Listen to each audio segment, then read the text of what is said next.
Hey guys, how's it going? My name is Auntie TT for those of you who don't know me, and for those of you who do, thank you for joining me in another wig review. Today's wig review, I'll be reviewing this wig by Outre. It is by Outre Wigpop in the style Melva. Sorry I looked that way, I forgot the name. So without further ado, let's go ahead and watch me install the wig and then come back and watch me give you my 2-3 cents of whether you should be picking this video. Let's go.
Now that you're watching me install a wig, let's go ahead and talk about some specs about Melva.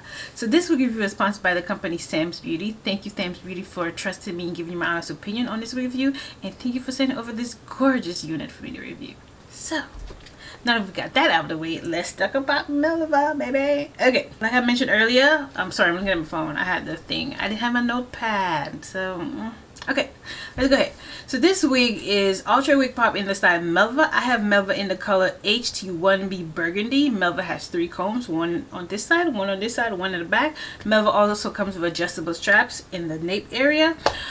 And Melva, baby. Let me tell you what I think about Melva. Melva is beginner friendly, like a put on and go.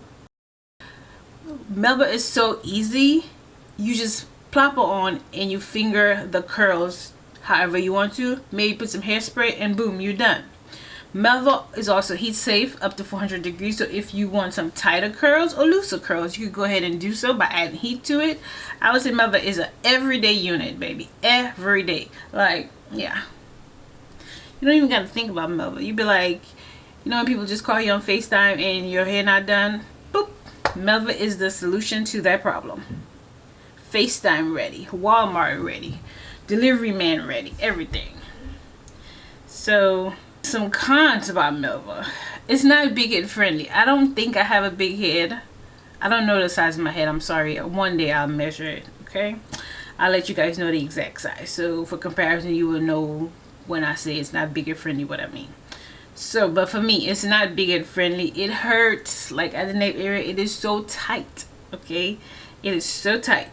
I think it'll give you a headache if you are prone to wig headaches and if you wear it for too long. So maybe you're not prone to wig headaches, but you get an occasional headache from wearing wigs for an extended period of time. I think this wig is going to give you a headache. It is very shiny. It looks like a wig. It looks very synthetic, and you could correct that by adding dry shampoo. And I did see my girl Crystal. She had an invisible dry shampoo by Garnier that I will be picking up and testing out, but I haven't picked it up. So, but I will be picking it up to give it a try to see if it works for me like it worked for her, because honey, it works so great for her. So it worked awesome for her. So with that being said, the pros and the cons, I would give Melva a 7.5. So if your head size is smaller than mine, which I don't know my head size, just say I'm average head size. If your head size is smaller than mine, perfect wig for you. Perfect everyday wig. You just need some dry shampoo to take out all the shininess, and boom, you're ready to go. So if you got to the end of the video, you are the real MVP. Don't forget to smash that subscribe button, hit that notification bell, hit that like button, and leave a comment down below if you think Melva look awesome. Not feeling her, maybe I should stick to neck, shoulder length wigs, whichever you prefer. Just let me know, or leave a heart, or leave a thumbs up, or tell me why you don't like. Thank you again for watching my video. See you in the next week. Bye guys.